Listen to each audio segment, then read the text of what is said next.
ভাই এই যে এটা ঢাকা ক্যাপিটালসের ক্যাপে চুমা দিচ্ছেন কারণ কি? কারণ ভাই এই লিটন দাস আমাকে গিফট করছে এটা।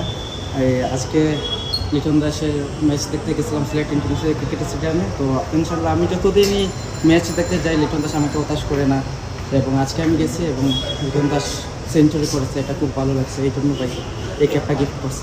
এই ক্যাপ দিয়ে কী করতে চান আপনি?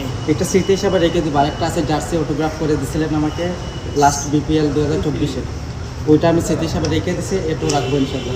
আর এদিকে কি লেখা? হ্যাঁ, এইটাই লিখছিলাম ম্যাচের আগে।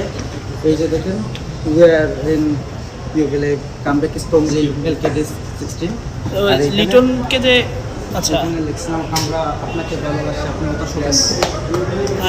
লিটন দাস যে চ্যাম্পিয়ন্স ট্রফিতে দলে নেই, এটা আসলে আপনার এই ব্যাপারে আপনার এটা আসলে ভাই বিসিবির ব্যর্থতা।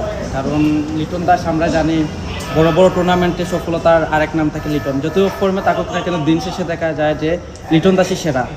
তো এটা বিসিবির ব্যর্থতা। আমরা চাইবো যে যাতে লিটন দাস যাতে নয়, এটাই চাবো।